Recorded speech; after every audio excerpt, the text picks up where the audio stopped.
Hi dear friends, എല്ലാവർക്കും സുഖമാണെന്ന് വിശ്വസിക്കുന്നു. എല്ലാവരുടെ സുഖത്തിന് വേണ്ടിയും ആയുരാരോഗ്യ സൗഖ്യത്തിന് വേണ്ടിയും പ്രാർത്ഥിച്ചുകൊണ്ട് നമുക്ക് ഈ വീഡിയോ തുടങ്ങാം.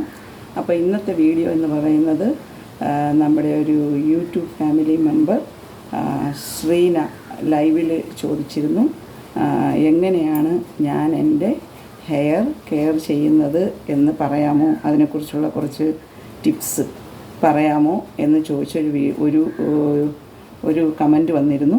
അപ്പോൾ അതിൻ്റെ ഒരു റിപ്ലൈ ആണ്. അപ്പോൾ ഞാൻ വിചാരിച്ചു ഇന്ന് ഞാൻ എങ്ങനെയാണ് എൻ്റെ ഹെയർ കെയർ ചെയ്യുന്നതിനെക്കുറിച്ച് പറയാം എന്ന് വിചാരിച്ചു.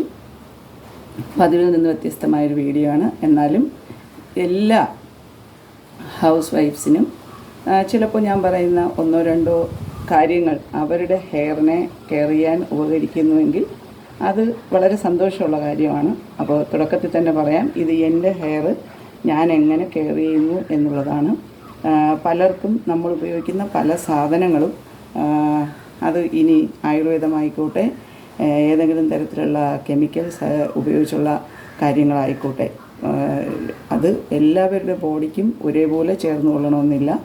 ആയുർവേദത്തിലും ചില കാര്യങ്ങൾ ചിലർക്ക് അലർജിക്കാണ്. അപ്പോൾ സൈനസൈറ്റീസ്, അതുപോലെ അലർജി, അതുപോലെയൊക്കെ ഉള്ളവർക്ക് എല്ലാം ട്രൈ ചെയ്യാൻ പറ്റില്ല. അപ്പം ഞാൻ എങ്ങനെയാണ് എൻ്റെ ഹെയർ കെയർ ചെയ്യുന്നതെന്ന് മാത്രമാണ് ഈ വീഡിയോയിൽ പങ്കുവയ്ക്കുന്നത്. എല്ലാവർക്കും നമ്മൾ പറയുന്ന ഈ ആയുർവേദ ഉൽപ്പന്നങ്ങളൊക്കെ ഉപയോഗിച്ച് എണ്ണയൊന്നും തയ്യാറാക്കി ഉപയോഗിക്കാൻ പറ്റില്ല. അതൊക്കെ അവരവരുടെ സ്കിൻ ടോണിനും അതുപോലെ അവരവരുടെ സ്കിന്നിനും ഒക്കെ ചേർന്ന കാര്യങ്ങൾ ഒരു പ്രിസ്ക്രിപ്ഷൻ, ഒരു ഡോക്ടറിൻ്റെ സഹായത്തോടു കൂടി മാത്രം ചെയ്യുക. അല്ലാതെയുള്ള ചില കാര്യങ്ങൾ, ഇപ്പോൾ മുടി എങ്ങനെയാണ് കോംബ് ചെയ്ത് വയ്ക്കുന്നത്, അതൊക്കെ നമുക്ക് ചെയ്യാൻ പറ്റും. ഇതിപ്പോൾ ഞാൻ ചെയ്യുന്ന കാര്യങ്ങൾ മാത്രമാണ് ഞാൻ പറയുന്നത്. ആരോടും ഇതുപോലെ പൂർണ്ണമായി പ്രാക്ടീസ് ചെയ്യാൻ എനിക്ക് പറയാൻ പറ്റില്ല. കാരണം ചിലർക്ക് ചില കാര്യങ്ങൾ അലർജിക്കാണ്. അത് തുടക്കത്തിൽ തന്നെ പറയാം കേട്ടോ. അപ്പോൾ ഞാൻ എൻ്റെ ഹെയർ എങ്ങനെയാണ് കെയർ ചെയ്യുന്നതെന്ന് വെച്ചാൽ, ചെറുപ്പം മുതലേ എൻ്റെ വീട്ടിൽ എൻ്റെ അമ്മയുടെ 3 സിസ്റ്റേഴ്സ് എല്ലാവർക്കും അത്യാവശ്യത്തിൽ കൂടുതൽ, എനിക്ക് ഉള്ള മുടിയേക്കാൾ കൂടുതൽ മുടി അവർക്ക് ഉണ്ട്. അപ്പോൾ അങ്ങനെയാണ്, അതൊരു കുടുംബപരമായി ചിലർക്ക് അങ്ങനെ ഉണ്ടാവാറുണ്ട്. പക്ഷേ ഒരു 30കളൊക്കെ ആകുമ്പോൾ, അല്ലെങ്കിൽ ഒരു 40 ആകുമ്പോൾ, 40 വയസ്സൊക്കെ ആകുമ്പോൾ അവർക്കുള്ള മുടികളെല്ലാം പോയതായിട്ടാണ് ഞാൻ കണ്ടത്. അതുപോലെ തന്നെയാണ് ഏകദേശം എൻ്റെയും കാര്യം. എനിക്ക് ഈ നീളത്തിനനുസരിച്ച്, ഇപ്പോൾ നിങ്ങൾ കാണുന്ന ഈ ഒരു നീളം ഉണ്ടല്ലോ, ഈ നീളത്തിനനുസരിച്ചുള്ള പിന്നെ മുടി എനിക്ക് കനവും ഉണ്ടായിരുന്നു, തിക്നെസ്സും ഉണ്ടായിരുന്നു ഈ മുടിക്ക്. പക്ഷേ കാലാന്തരത്തിൽ ഇതിൻ്റെ തിക്നെസ് പോയിട്ട് നീളം മാത്രമായി മാറിയിരിക്കുകയാണ്. അപ്പോൾ ഞാൻ കുറച്ച് കെയർ ചെയ്യാമെന്ന് വിചാരിച്ചു. അപ്പോൾ ഞങ്ങൾ ചെറുതിലേ ആയിരിക്കുമ്പോൾ എൻ്റെ അമ്മ, നമ്മുടെ വീട്ടിൽ തെങ്ങുണ്ട് ധാരാളം. അപ്പോൾ ഈ തെങ്ങിലുള്ള എണ്ണ, ആട്ടി എടുക്കുന്ന വെളിച്ചെണ്ണ, ശുദ്ധമായ വെളിച്ചെണ്ണ, നമ്മുടെ വീട്ടിൽ തന്നെ തേങ്ങ കൊണ്ടുപോയി ആട്ടി കൊണ്ടുവരുന്ന എണ്ണ, അത് വെച്ചാണ് നമ്മൾ, ഒന്നും കിട്ടിയില്ലെങ്കിൽ ആ എണ്ണ അങ്ങനെ ചൂടാക്കി ചെറിയ ചൂടോടുകൂടി തലയിൽ അങ്ങനെയും തേക്കാറുണ്ട്. അപ്പോൾ അങ്ങനെയും തേച്ചു. പിന്നെ അതല്ലാതെ മുടി വളരാനായിട്ട് നല്ല രീതിയിൽ കൊഴിഞ്ഞൊക്കെ പോകാതിരിക്കാൻ വേണ്ടി അമ്മ ഏറ്റവും കൂടുതൽ ഉപയോഗിച്ചിരുന്നത് മൈലാഞ്ചിയാണ്. നമ്മുടെ മൈലാഞ്ചി ചെടിയിലെ ഇലയില്ലേ, നമ്മുടെ വീട്ടിൽ തന്നെ വളർത്തുന്ന മൈലാഞ്ചി. അപ്പോൾ ആ മൈലാഞ്ചിയുടെ ഇലയിട്ട് എണ്ണ നല്ല ചൂടാക്കി ഒരാഴ്ചത്തേക്കൊക്കെ ഉള്ളതേ ഉണ്ടാക്കുകയുള്ളൂ. അല്ലാതെ ഒരു മാസത്തേക്കുള്ളത് ഒരുമിച്ചൊന്നും ഉണ്ടാക്കി വയ്ക്കാറില്ല. ചിലപ്പോൾ ചില എണ്ണകളിങ്ങനെ കുറച്ച് ദിവസം കഴിയുമ്പോൾ ഒരു സ്മെല്ല് വന്ന് അത് ചീത്തയായി പോകും. അപ്പോൾ അതുകൊണ്ട് നല്ല ഗ്ലാസിൻ്റെ ബോട്ടിലിൽ ഒഴിച്ച് വെച്ച്, അതാണ് നമുക്ക് നല്ല ഈ സ്കാൽപ്പിലൊക്കെ ഇങ്ങനെ തലയൊട്ടിയിലൊക്കെ ഇങ്ങനെ നല്ല ഇതിൽ തേച്ചിട്ട് കുറച്ചൊന്ന് ഇങ്ങനെ കുളിക്കുന്നതിന് 1 മണിക്കൂർ മുന്നേയൊക്കെ നമ്മളിങ്ങനെ തേച്ചിട്ട് അത് കഴിഞ്ഞ് ചെന്ന് കുളിച്ച് കഴിഞ്ഞാൽ ഈ മുടി, അന്ന് ഡ്രയറോ കാര്യങ്ങളോ അങ്ങനെ ഒന്നുമില്ല, നമ്മൾ സാധാരണ നോർമൽ നമ്മുടെ അറ്റ്മോസ്ഫിയറിക് ടെമ്പറേച്ചറിൽ തന്നെ ആ മുടി ഉണങ്ങും നല്ല രീതിയിൽ. അപ്പോൾ ഈ കുളിപ്പിന്നൽ പോലെയോ, അങ്ങനെ കുളിപ്പിന്നൽ അറിയാമല്ലോ, ഇവിടെ നിന്ന് ഇങ്ങനെ 2 മുടിയെടുത്ത്, ഇവിടെ നിന്ന് ഒരു മുടിയെടുത്തിട്ട് ഇങ്ങനെ പിന്നുന്നത് നിങ്ങൾക്ക് എല്ലാവർക്കും അറിയാമായിരിക്കുമല്ലോ, കുളിപ്പിന്നൽ എങ്ങനെയാണ് കെട്ടുന്നതെന്നുള്ളത്. അത് ഞാനിപ്പോൾ ഇവിടെ കാണിച്ചു തരാം എങ്ങനെയാണെന്നുള്ളത്. എൻ്റെ മുടിയിൽ നമ്മളിങ്ങനെ ഈ 2 സൈഡിൽ നിന്ന് മുടിയെടുക്കണം. മുടിയെടുത്തിട്ട് ഇതുപോലെ ചെറിയ മുടിയെടുത്തിട്ട് ഒരു മുടി ഇങ്ങനെ സെപ്പറേറ്റായിട്ട് വയ്ക്കുക, കണ്ടോ. എന്നിട്ട് ഇത് ഇങ്ങനെ പിന്നണം, ഇങ്ങനെ ചെറിയ ഇതാക്കി പിന്നിട്ട് കഴിഞ്ഞാൽ ഇതാ കണ്ടോ, ഈ ഒരു രീതിയിലാണ് നമ്മൾ ഈ മുടി ഇങ്ങനെ പിന്നിയിടുന്നത്. കണ്ടോ, ഇങ്ങനെ പിന്നി ഇങ്ങനെ ഇടും. ഇത് ഒരിക്കലും അഴിഞ്ഞു പോലും പോകില്ല. ഇതിന് ഹെയർ ബാൻഡ് വേണ്ട, ഒന്നും വേണ്ട. നമ്മളിവിടെ നിന്ന് ഇങ്ങനെ കുറച്ച് മുടി, ഈ മിഡിൽ പാർട്ടിൽ നിന്ന് കുറച്ച് മുടി ഇങ്ങനെ എടുത്തിട്ടാണ് നമ്മൾ ഈ കുളിപ്പിന്നൽ പിന്നി മുടി ഇങ്ങനെ വിടർത്തി അങ്ങിടും. പുറകുവശത്തേക്ക് ഇങ്ങനെ വിടർത്തി മുടി. അത് കുറച്ച് സമയം കഴിയുമ്പോൾ ഉണങ്ങിക്കോളും. അപ്പോൾ സ്കൂളിലൊക്കെ പോകുമ്പോൾ നമുക്കങ്ങനെ വിടർത്തിയിട്ടുകൊണ്ട് പോകാൻ പറ്റിയില്ലെന്നുണ്ടെങ്കിൽ നമ്മൾ സൺഡേ, സാറ്റർഡേ ഒക്കെ അവധിയാണല്ലോ, അപ്പോൾ ആ ദിവസങ്ങളിലായിരിക്കും അങ്ങനെ ചെയ്യുന്നത്. തല കുളിക്കുന്നത്. ബാക്കിയുള്ള ദിവസം മേല് കഴുകിക്കൊണ്ട് പോവും.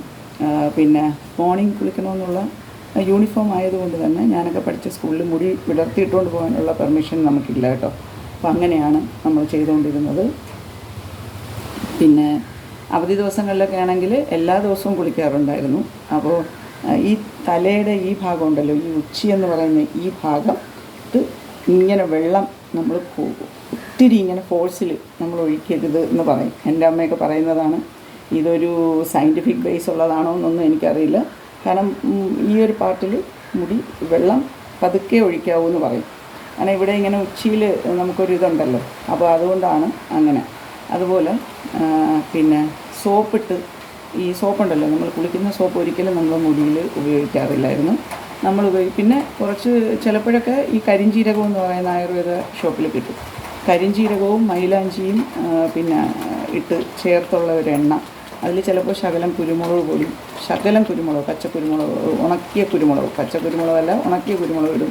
ഈ ജലദോഷം അങ്ങനെയുള്ള കാര്യങ്ങളൊക്കെ വരാതിരിക്കും. 1-2 കേട്ടോ, ഒത്തിരി കുരുമുളക് ഇട്ട് എരിവ് വരുന്ന രീതിയിലല്ല, ജസ്റ്റ് അതിൻ്റെ ഒരു മണമൊക്കെ കിട്ടാൻ വേണ്ടി. ഇനി ഒന്നും കിട്ടിയില്ലെങ്കിൽ തുളസി ഉണ്ടല്ലോ, നമ്മുടെ വീട്ടിലെ കൃഷ്ണ തുളസി, അതിട്ട് വെറും കൃഷ്ണ തുളസി മാത്രം ഇട്ട് എണ്ണ കാച്ചി അങ്ങനെ. അതും കിട്ടിയില്ല, ഇനി മൈലാഞ്ചി ഇല ഒന്നും ഇല്ലെന്നുണ്ടെങ്കിൽ കറിവേപ്പില ഉണ്ടല്ലോ, അതിട്ട് എണ്ണ കാച്ചി. ഇങ്ങനെയുള്ള പ്രകൃതിദത്തമായ കാര്യങ്ങൾ മാത്രം ഉപയോഗിച്ചാണ് നമുക്ക് പിന്നെ നമ്മുടെ മുടി സംരക്ഷിക്കാൻ വേണ്ടിയുള്ള എണ്ണ വീട്ടിൽ തയ്യാറാക്കിയിരുന്നത്. അത് കഴിഞ്ഞ് ഞാൻ കല്യാണമൊക്കെ കഴിഞ്ഞ് മുംബൈയിലൊക്കെ പോയപ്പോൾ കുറച്ച് എണ്ണയൊക്കെ വീട്ടിൽ നിന്ന് ഉണ്ടാക്കി കൊണ്ടുപോയി. അതൊക്കെ തീർന്നു കഴിഞ്ഞ് പിന്നെ ഡെലിവറിയൊക്കെ ആയപ്പോഴത്തേക്ക് നമുക്കവിടെ മൈലാഞ്ചി ഒന്നും കിട്ടാനില്ല. പിന്നെ മൈലാഞ്ചി പൊടിയൊക്കെ ആയി. പൊടിയാകുമ്പോൾ നമ്മൾ അരിച്ചെടുക്കണം, കുറേ കാര്യങ്ങൾ. മറ്റേതാകുമ്പോൾ നമ്മൾ ഫ്രഷായിട്ട് ഇല പറിച്ചങ്ങ് ഇട്ടാൽ മതി. പിന്നെ കറിവേപ്പില വെച്ച് ഞാൻ എണ്ണ അവിടെ തിളപ്പിച്ച് എൻ്റെ മോനും ഒക്കെ തേച്ച് കൊടുക്കുമായിരുന്നു, ഞാനും തേക്കുമായിരുന്നു. അപ്പോൾ ഈ മുടിയുടെ ഉള്ളെല്ലാം ഊരാൻ തുടങ്ങി. ഡെലിവറി സിസേറിയൻ ആയിരുന്നല്ലോ. അപ്പോൾ ഈ മുടിയെല്ലാം ഇങ്ങനെ ഇവിടെ നിന്ന് പിടിക്കുമ്പോൾ തന്നെ എല്ലാം ഊരി എല്ലാം അങ്ങ് പോകാൻ തുടങ്ങി. പ്രത്യേകിച്ച് നമ്മുടെ കുടുംബപരമായി തന്നെ ഒരു 30-40 വയസ്സാകുമ്പോൾ തന്നെ മുടി കുറേച്ച് കൊഴിഞ്ഞു പോകാൻ തുടങ്ങും. അപ്പോൾ അതുകൊണ്ട് ഞാൻ എന്ത് ചെയ്യും, പിന്നെ അപ്പോഴാണ് എനിക്ക് തോന്നിയത് ഇനി നമ്മൾ പഴയതുപോലെ മുടി കെയർ ചെയ്യാതെ വിട്ട് കഴിഞ്ഞാൽ ഉള്ളതും പോകുമെന്നുള്ളത്. അപ്പോൾ ഞാൻ ഈ കറ്റാർ വാഴ വീട്ടിൽ ഇങ്ങനെ ബാൽക്കണിയിൽ 2-3 കറ്റാർ വാഴ, തുളസി ഇതൊക്കെ നട്ട് വെച്ചിരുന്നു. അപ്പോൾ അതിൽ നിന്ന് കറ്റാർ വാഴയുടെ ജെല്ലുണ്ടല്ലോ, ഒറിജിനലായിട്ടുള്ളത്, അതെടുത്ത് മുടിക്ക് നല്ല ഇങ്ങനെ ആഴ്ചയിലൊരിക്കൽ ഇങ്ങനെ മസാജ് ചെയ്ത് കൊടുക്കുമായിരുന്നു. പിന്നെ ഷാമ്പൂവിന് ഹെർബൽ ഷാമ്പൂസ് വീക്കിലി 2 പ്രാവശ്യമൊക്കെ ഉപയോഗിക്കും. കാരണം അല്ലെങ്കിൽ നമ്മുടെ മുടിയിൽ നിന്നൊരു സ്മെല്ല് വരാനുള്ള സാധ്യതയുണ്ടല്ലോ. അപ്പോൾ അതുകൊണ്ട് കൂടുതലും ഞാൻ ഉപയോഗിച്ചിരുന്നത് ധാത്രിയുടെയാണ്. അതാണ് ഇപ്പോഴും ഞാൻ വല്ലപ്പോഴും ഒക്കെ ഉപയോഗിക്കുന്നത്. ഒരുപാട് ഷാമ്പു ഞാൻ യൂസ് ചെയ്യാറില്ല കേട്ടോ. അത്രയും ആവശ്യമാണെങ്കിൽ മാത്രമാണ് ഷാമ്പു യൂസ് ചെയ്യുന്നത്. പിന്നെ ഹെയറിൻ്റെ ഏറ്റവും തുമ്പ് ഭാഗം വരുമ്പോൾ ജസ്റ്റ് ഒന്ന് ഇങ്ങനെ കട്ട് ചെയ്ത് കൊടുക്കാറുണ്ട്. അത് ഞാൻ ആദ്യമൊക്കെ കട്ട് ചെയ്യുമായിരുന്നു. അപ്പോൾ ഏറ്റക്കുറച്ചിൽ വരും മുടിക്ക്. അങ്ങനെ പിന്നെ മോള് വലുതായപ്പോൾ മോളെ കൊണ്ട്, അല്ലെങ്കിൽ വേറെ ഏതെങ്കിലും ഒരു വ്യക്തിയെ കൊണ്ട് മുറിപ്പിക്കും. ബ്യൂട്ടി പാർലറിലൊന്നും പോകാറില്ലായിരുന്നു അന്നും ഇന്നും എപ്പോഴും പോകാറില്ല. എനിക്കറിയാവുന്ന രീതിയിലുള്ള കാര്യങ്ങൾ മാത്രമാണ് ചെയ്യുന്നത്. ബ്യൂട്ടി പാർലറിൽ പോയി ഒരു കാര്യവും ചെയ്യാറില്ല എന്നുള്ളതാണ് വാസ്തവം കേട്ടോ. ഞാൻ അവർക്കെതിരെ സംസാരിക്കുന്നതിന് പോലെ എനിക്ക് അതിനോട് വലിയ ഇൻട്രസ്റ്റ് ഒന്നുമില്ല. ബ്യൂട്ടി പാർലറിൽ പോയി ഒരുങ്ങണം എന്നുള്ളതിനോടൊന്നും എനിക്ക് താല്പര്യമില്ല. അപ്പം ചിലപ്പോൾ അവിടെ പോയി ഒരുങ്ങിയാൽ കുറച്ചുകൂടെ നമുക്ക് ബെറ്ററായിട്ട്, അവർ പഠിച്ചവരാണല്ലോ, അപ്പോൾ അവർക്ക് പറ്റുമായിരിക്കും, നന്നായിട്ട് ചെയ്യാൻ പറ്റും. ഒത്തിരി പേര് ഇങ്ങനെ ഒരുങ്ങി വരുന്നതൊക്കെ കാണുമ്പോൾ എനിക്ക് തോന്നിയിട്ടുണ്ട്, എത്ര ഭംഗിയായിട്ട് ഇവരൊക്കെ ഒരുങ്ങി വന്നിരിക്കുന്നതെന്ന് തോന്നാറുണ്ട്. അപ്പോൾ ഞാൻ പോകാത്തത് കൊണ്ട് എനിക്കൊരു അതിലേക്ക് പോകാനുള്ള ഒരു ഒരു മനസ്സ് ഇതുവരെ വന്നിട്ടില്ല എന്നുള്ളത് മാത്രമാണ് ഇവിടെ പറഞ്ഞത്. അപ്പം പിന്നെ വേറൊരു കാര്യമുള്ളത്, ഈ മുടിയുണ്ടല്ലോ, നമ്മൾ ഇങ്ങനെ വെച്ചിട്ട് ഈ ഉടക്ക് ഉള്ള മുടിയുണ്ടല്ലോ, മുടി കുരുങ്ങി കിടക്കുന്ന മുടി നമ്മൾ കൊണ്ടുവന്ന ഉടനെ ഒരു ചീപ്പ് വെച്ച് നമ്മൾ ചീകാൻ പാടില്ല എന്നുള്ളതാണ്.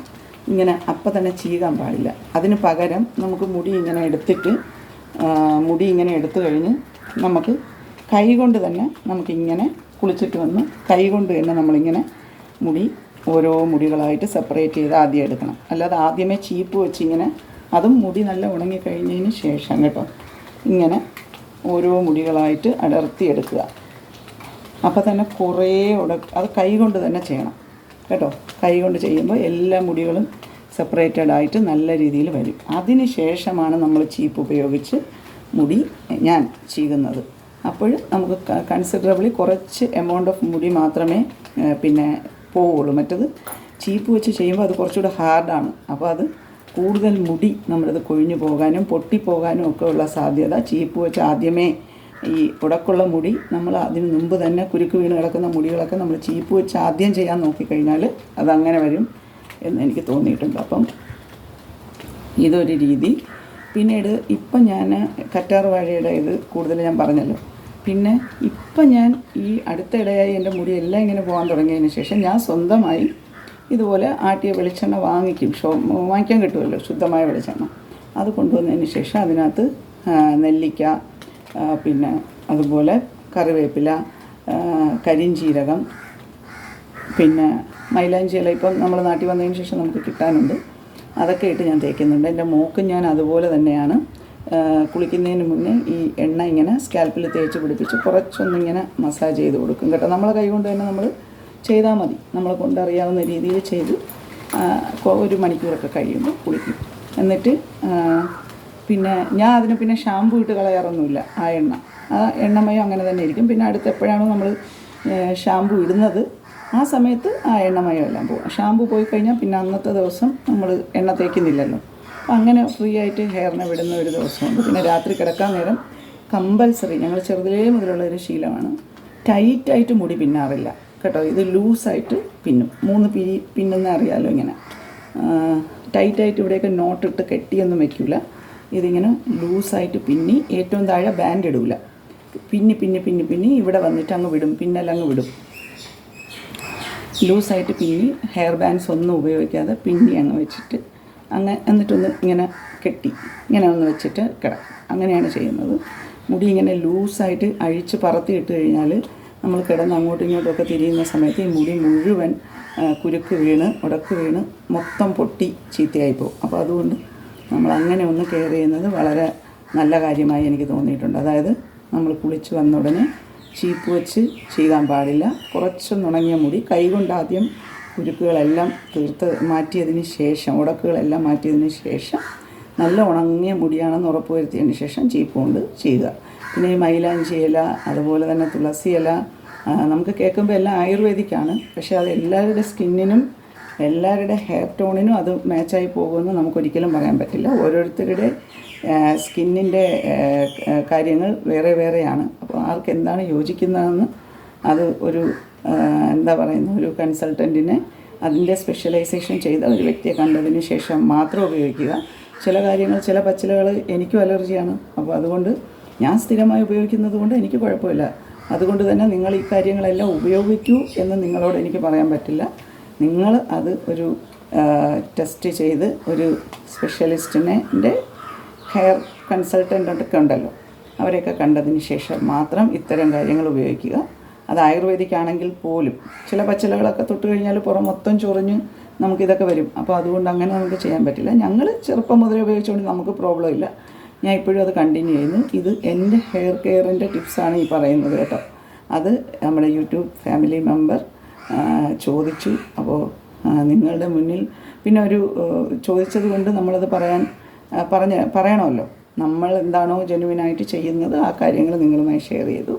പിന്നെ മുടി എപ്പോഴും എനിക്കൊരു ഭയങ്കര ഇഷ്ടമാണ്. മുടിയുള്ളവരെ കാണുമ്പോൾ എവിടെ ഒരു മുടിയുള്ള ഒരു വ്യക്തിയെ കണ്ടാലും ഞാൻ അപ്പോൾ അവിടെ തിരിഞ്ഞു നിന്ന് നോക്കാറുണ്ട്. അത് അന്നും ഇന്നും എന്നും അങ്ങനെയാണ്. അപ്പോൾ എൻ്റെ മോള് മുടി വെട്ടുന്ന കാര്യം പറയുമ്പോൾ തന്നെ എനിക്ക് ഭയങ്കര വിഷമമാണ്. കാരണം അവളുടെ അടുത്ത് ഞാൻ എപ്പോഴും പറയാറുണ്ട്, മുടി വെട്ടരുത്, തുമ്പ് മാത്രമേ വെട്ടിയിടാവൂ എന്ന്. അവളുടെ ഹെയറും കെയർ ചെയ്യണമെന്നാണ്. ഇതുവരെ കെയർ ചെയ്തൊക്കെ പോയി. പിന്നെ നമ്മുടെ മക്കൾ വളർന്ന ഓരോ സ്ഥലത്തേക്കൊക്കെ അവർ മാറി ഹോസ്റ്റൽസിലുമൊക്കെ പോകുമ്പോൾ അവരുടെ മുടിക്ക് പോകാനുള്ള സാധ്യതയുണ്ട് ഇല്ലേ. അപ്പോൾ ഈ പണ്ട് നമ്മുടെ സ്കൂളിലൊക്കെ ഞങ്ങൾ പഠിക്കുന്ന സമയത്ത് ഈ പോണി ടെയിൽ, നാദിയ മൊയ്തു എന്ന് പറയുന്ന ആക്ട്രസ്സാണ് പോണി ടെയിൽ കൊണ്ടുവന്നിട്ടുള്ളത് അല്ലേ. പോണി ടെയിലിൻ്റെ ഒരു ഹരം എൻ്റെ ഒരു ആ സമയത്തൊക്കെ. അപ്പോൾ നമ്മളൊക്കെ ഇങ്ങനെ പോണി ടെയിൽ കെട്ടും, ഇവിടെ ഇങ്ങനെ വകുപ്പിടാതെ. ഇപ്പോഴും ഞാൻ ഏകദേശം ഒരു പോണി ടെയിലിൻ്റെ രീതിയാണ് എപ്പോഴും ചെയ്യുന്നത്. പോണി ടെയിൽ കെട്ടിക്കഴിഞ്ഞ് അങ്ങനെ ഒരു വേ ഓഫ് ഹെയർ ടൈയിങ് ഉണ്ടായിരുന്നു. അതിന് ശേഷം പിന്നീട് ഇതിൽ ഇങ്ങനെ ഒരു നോട്ടിട്ടതിന് ശേഷം എന്താ ഇവിടെ ഇങ്ങനെ വേറൊരു ബാൻഡ് ഇടുന്നു. അങ്ങനെ ഇവിടെ ഒന്ന് പിന്നെ ഇവിടെ ഒന്ന്, അങ്ങനെ ഒരു തല കെട്ടുന്ന രീതി ഉണ്ടായിരുന്നു. ഹെയർ ഡ്രസ്സിങ് സ്റ്റൈൽ അങ്ങനെ ഒന്നും ഉണ്ടായിരുന്നു. അതിനുശേഷം ചിലർ 3 ബാൻഡ്സ് ഇടാറ് തുടങ്ങി. നീളമുള്ള മുടിയാണെങ്കിൽ ഇവിടെ ഒന്ന് പിന്നെ തുമ്പിലൊന്ന്, അങ്ങനെ 3 ബാൻഡ്സ് ഇട്ട് പോകുന്നവരുണ്ടായിരുന്നു. ചിലർ ഇവിടെ ഇങ്ങനെ ഒരു ബാൻഡ് ഇട്ടിട്ട് ബാക്കിയുള്ള മുടി ഇങ്ങനെ പിന്നിട്ട് പിന്നെ ഇവിടെ ഇങ്ങനെ, അങ്ങനെ ഒരു. ഇപ്പം അങ്ങനത്തെ ഹെയർ സ്റ്റൈൽസ് ഒന്നും നമുക്ക് കാണാനില്ല. അങ്ങനെയൊക്കെ നമ്മൾ ഹെയർ സ്റ്റൈൽ കെട്ടിക്കഴിഞ്ഞാൽ തന്നെ എല്ലാവരും ചിരിക്കുമല്ലേ. അപ്പോൾ അങ്ങനെയൊക്കെ അന്ന് അതൊക്കെ ഒരു ഹരമായിരുന്ന കാലം ഉണ്ടായിരുന്നു. ആ ഒരു കാലഘട്ടത്തിലുള്ളവർക്ക് അത് നന്നായിട്ട് അറിയാൻ പറ്റും അല്ലേ. ഒരു 80s 90s ഉള്ളവർക്ക് അറിയാം. ഇത് ഞാൻ പറയുന്ന കാര്യങ്ങൾ റിലേറ്റബിൾ ആയിരിക്കും. അപ്പോൾ ഇതൊക്കെയാണ് എൻ്റെ ഹെയറിൻ്റെ സീക്രട്ട്. പിന്നെ വേറൊരു യൂട്യൂബ് ഫാമിലി മെമ്പർ ചോദിച്ചിരുന്നു, ടീച്ചറിൻ്റെ മുടി പിന്നെ വെപ്പ് മുടിയാണോ എന്നുള്ളത്. ഒരിക്കലും അല്ല. വെപ്പ് മുടിയാണെങ്കിൽ തീർച്ചയായും ഞാനത് പറയും, എൻ്റെ മുടി വെപ്പ് മുടിയാണെന്നുള്ളത്. അത് പറയാൻ എനിക്ക് യാതൊരു വിധമായ നാണക്കേടും ഇല്ല. അപ്പോൾ തീർച്ചയായും ഇത് വെപ്പ് മുടിയല്ല, എൻ്റെ ഓൺ ഹെയർ തന്നെയാണ്. വെപ്പ് മുടിയാണെങ്കിൽ തീർച്ചയായും ഞാൻ പറയും ഇതെൻ്റെ വെപ്പ് മുടിയാണെന്നുള്ളത്. എന്ത് കാര്യം എന്താണോ അത് ജെന്യുവനായിട്ടായിരിക്കും പറയുക. അപ്പോൾ എല്ലാവർക്കും ശ്രീനയ്ക്ക് ഞാൻ പറഞ്ഞത് ഒരുപക്ഷെ വീഡിയോ കാണുന്നുണ്ടെങ്കിൽ സന്തോഷമാവുമെന്ന് വിചാരിക്കുകയാണ്. അപ്പോൾ അടുത്ത് വീണ്ടും എല്ലാവരും ഉള്ള ഹെയർ. പിന്നെ ഒരാൾ പറഞ്ഞു എന്നോട് ഒരു ഷോർട്സിൽ ഞാൻ ഇട്ടപ്പോൾ അവർ പറഞ്ഞു, പിന്നെ ഷോർട്സിൽ പറഞ്ഞതാണ് ഈ നമ്മളെന്തിനാണ് ഈ ഷോർട്സിൽ പാട്ടുകളൊക്കെ ഇട്ട് ഈ വയസ്സായ കാലത്ത് നമുക്ക് എവിടെയെങ്കിലും വെറുതെ ഇരുന്നു കൂടെ എന്നുള്ളത്. ഞാൻ വിശ്വസിക്കുന്നത് ഓരോ വയസ്സിനും അതിൻ്റേതായ സൗന്ദര്യവും അതിൻ്റേതായ എന്താ പറയുന്നത് മനോഹാരിതയുണ്ടെന്നാണ് ഞാൻ വിശ്വസിക്കുന്നത്. ഓരോ ഏജിനും അതിൻ്റേതായ അല്ലേ. ചെറുപ്പമായിരിക്കുമ്പോൾ അതിൻ്റേതായ ഒരു ബ്യൂട്ടി. പിന്നെ നമ്മളൊരു വിവാഹപ്രായമെത്തി ആ ഒരു സമയമാകുമ്പോൾ അതിൻ്റെ ഒരു ഭംഗി. അത് കഴിഞ്ഞ് നമ്മളൊരു അമ്മയാകുമ്പോൾ അതിൻ്റെ ഭംഗി. അത് കഴിഞ്ഞ് നമ്മളൊരു അമ്മുമ്മയോ അമ്മായി അമ്മയോ ഒക്കെ ആകുമ്പോൾ അതിൻ്റെ ഒരു ഭംഗി. അതെല്ലാത്തിനും ഉണ്ട്. അപ്പം നമ്മൾ 40കളിൽ എങ്ങനെ നമ്മുടെ ശരീരവും നമ്മുടെ മനസ്സും സൗന്ദര്യമുള്ളതാക്കി മാറ്റി മറ്റുള്ളവർക്ക് മുന്നിൽ എങ്ങനെ നമ്മളെ പ്രസൻറ്റ് ചെയ്യാം എന്നുള്ളതാണ് ഞാൻ വിശ്വസിക്കുന്നത്. അതുപോലെ 50കളിൽ നമുക്കെങ്ങനെ നമ്മുടെ ശരീരവും നമ്മുടെ മനസ്സും കൂടുതൽ ഗ്രേസ്ഫുള്ളാക്കി വയ്ക്കാം എന്നുള്ളതാണ് നമ്മൾ ചിന്തിക്കുന്നത്. അപ്പോൾ എൻ്റെ ഷോർട്സുകളിലെ കുറിച്ചുള്ള ആ ഒരു യൂട്യൂബ് മെമ്പറിൻ്റെ കമൻറ്റിന് ഞാനിവിടെ മറുപടി പറഞ്ഞിരിക്കുകയാണ്. അപ്പോൾ അതാണ് എൻ്റെ ഇത്. പിന്നെ നമ്മളൊരു യൂട്യൂബ് ചാനലിലേക്ക് വരുമ്പോൾ നമുക്ക് പലതരത്തിലുള്ള കമൻസ് ഉണ്ടാവും. അതിനെയൊക്കെ ഞാൻ ആ ഒരു സ്പിരിറ്റിൽ തന്നെയാണ് കാണുന്നത്. നല്ല കമൻസും അല്ലാത്ത കമൻസും ഒക്കെ ഓരോരുത്തരുടെ അഭിപ്രായങ്ങളാണ്. അതെപ്പോഴും ഞാൻ സ്വാഗതം ചെയ്യുന്നു കേട്ടോ. Okay, thank you so much. Love you all. അടുത്തൊരു വീഡിയോയിൽ കാണുന്നത് വരെ എല്ലാവരും സ്വന്തം ഹെൽത്തൊക്കെ നോക്കി സുഖമായിരിക്കുക കേട്ടോ. എല്ലാവർക്കും വേണ്ടിയും പ്രാർത്ഥിക്കുന്നു. Thank you so much. Love you all.